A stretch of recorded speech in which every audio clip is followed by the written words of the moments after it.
Hello and welcome back to the Cocked Dice. It's Ian here again with another New Year, New Army. This year I've decided to do a Sisters of Battle Force. Charlie did one last year. At the same time he bought his, I bought not one but two of these boxes, and I've sat on them for a year and failed miserably to do anything with them. So I thought this year it'd be a great time to get this box built up, or get both boxes built up, add to the force, and really get to grips with the Sisters, do some cool modelling, that sort of thing. So as well as that box, I'm going for non-traditional. I've gone for an Immolator. I really like this tank, it's really cool looking. It's got fiery, flamey guns. I'm not going the Exorcist route like a lot of other people. I've also bought some Retributors and some extra Sisters of Battle to go with this force, and I need to build a couple of converted models just to fill out the army. So this is the first video I've already started. I started on the 1st of January, getting the army prepped. So I'm going to do a quick walkthrough of where I've got to so far and the kind of force I'm going to build over the next 4 months this time. Mainly because I've got a couple of personal projects I want to finish off first for my Blood Ravens. So to an extent, our painting is not going to start until February, and I'm going to run it through to the end of April. And the target is to have 1,000 points minimum force painted by April, by which point hopefully in the UK lockdowns will be over and we can get our local gaming group back up and running again and play some 40k, which would be really quite nice because I've played 2 games this year. That's it. So from the 2 starter boxes I bought the other year, this is where I've got to in my building so far. Down the bottom across to here we've got a Retributor squad. Now I've built this so far with a pair of multi-melters. I've got a heavy bolter, heavy flamer, and a Simulacrum, I can't pronounce it, standard bearer. This isn't going to be a single squad. I need another multi-melter. It's essentially going to be a superior 3 multi-melters and the standard. The heavy flamer and the heavy bolter will be swapped out into other squads, and they're just really there for a bit of flexibility. I'm going to build a Dominion squad. I don't know why I've got a couple of cherubs down the end, but I have. This is 4 with flamers and then a superior with a combi flamer, so 5 flamethrowers in that squad. They're going to be travelling around in the Immolator, getting up close and burning stuff. Up here we've got the beginnings of my troops choices. We've got a 5-man, 5-girl sister squad with 2 Stormbolters. This will be another 5-girl sister squad with 2 Stormbolters. I need to convert another sister superior for that. And this will be a 5-man, 5-girl, 5-model sister squad with 2 melter guns. Down the side here we've got the beginnings of my Seraphim squad. 10 Seraphim in a single squad with 2 sets of melter pistols. I'll give you a quick show up of some of the conversions I'm doing at the moment. So this is all obviously built out, apart from the Retributors down here, this is all built out of the starter boxes. So I've had to do quite a lot of work on weapon swaps and a bit of reposing of models, because I don't really want to break it into the multi-part sister squad just yet, because they're going to add variation for my bolter troops and some of the special weapons in there as well. So things I've done so far, we've got things like, we've got a Sister Superior coming along here. I built her, hang on, I'll just do that behind there. Built her the other night, so bolt gun, power sword.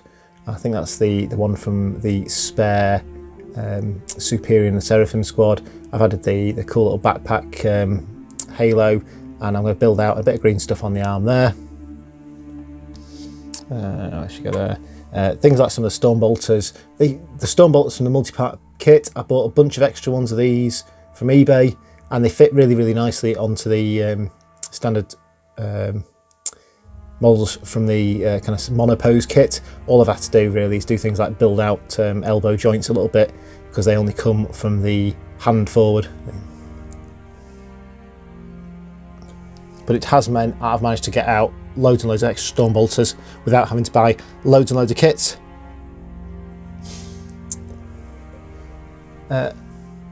Again, without buying the Seraphim box, you can't get hold of melter pistols, so I hit a bit of 3D modelling and I modelled up a couple of melter pistols. I think they're a little large actually. I should have probably scaled them just a tiny bit down, but to be honest, for these guys, that's going to be more than suitable. You're going to be able to tell what they are across the battlefield, and that'll do me nicely. Most of the models, as you can see, aren't based yet, and there's a reason for that, and that's I'm building some really cool bases for this army. And that's been most of what the rest of the time is, so I'll show you a couple of these. So as you can see, I've built some fairly funky looking bases for these. Now, almost all my other armies are based very, very simply with some texture, a few rocks, static grass, and I thought for the sisters I'd do something a little bit more special. So I've been building these up from cork tiling, plasticard from various sources online. I've got a couple of different types on there, and lots of texture and sand and stuff. And then I've also spent some time just beveling them out so they all match the angle on the normal bases. So I've built about 40 of these so far. So you can see a bunch here I've got in progress. These ones at the back here are going to be for the Seraphim. They're going to, this one's a kind of pretty much completed one. They're going to get pins on them like this, and I'll be pinning the Seraphim to the tops of those. And then for the penitent engines, I've built these nice big ones with a bit more real estate. I can go to town a bit, and I'll start adding pipes and other bits of debris around here. I'm going to do a tutorial on how I've done my bases in the next week or so. They're quite multi-stage, so I'm going to have to do a bit of, here's some I've done a bit earlier because there's a lot of drying time involved in these, and that's why I'm building a batch of them at a time. So I'll kind of take you through the steps and show you how I've been building my bases, and then you'll see them painted as part of one of my painting tutorials I'm no doubt going to do as part of this. So from what's on here, I've still got another, hang on, 5, 10. I've got another 10 sisters to do. I've got to build myself a missionary. I'm going to scratch build him out of probably a Cawdor Ganger. I've got a few of them kicking around from Necromunda. I've also got 2 penitent engines still to build, and I've got the immolator. I'm a bit stuck now. I don't know how to build my immolator. I like the vehicle. I think it's cool. I know everyone else goes for exorcists, but I wanted to make a bit of a different army. This is going to be lots and lots of bodies, with the penitent engines for some close combat and flamey support. We've got plenty of anti-tank in the army. We've got the retributors. We've got melter guns in one of the sister squads, possibly 2 of the sister squads if I can fit them in. And I've got melter gun pistols in the Seraphim. So I don't really know what format to build this in, and so I'll reach out and say, has anyone got any ideas? Obviously it's heavy flamers, it's multi-melters, or it's heavy bolters. I'm quite tempted to go with multi-melters just to really max out an anti-tank and give me a bit of resiliency. This is only 1,000 point force, but you can fit an awful lot of sisters' bodies in 1,000 points. But for now, I've got to make a decision on this, probably in the next week or so. I'm aiming to have everything built by the end of January, and then in February I can start painting.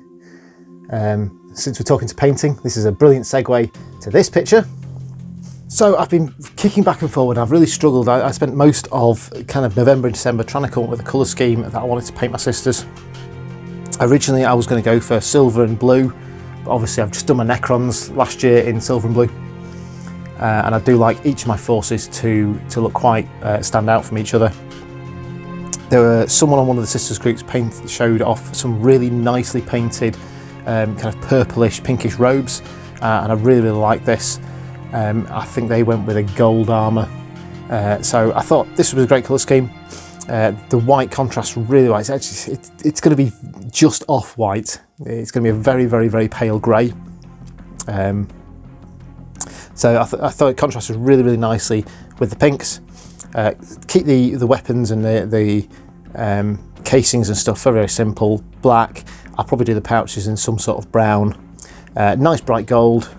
Probably something like Gainer gold for that, and then all the eyes and the any of the lenses and viewports and things like that on vehicles, they're all going to be a kind of tealish colour, because that should stand out quite nicely from the white, and kind of contrast quite nicely with the pinks.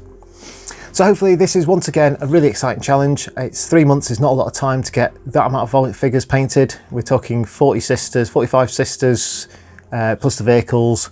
I've still got a lot of prep work to do, but I'm up for this. If you've got your own projects, please feel free to share them in the comments below or share them against our Facebook page. It'd be great to see you guys joining in and getting whatever hobby time you can at the moment, and we'll see you again very soon.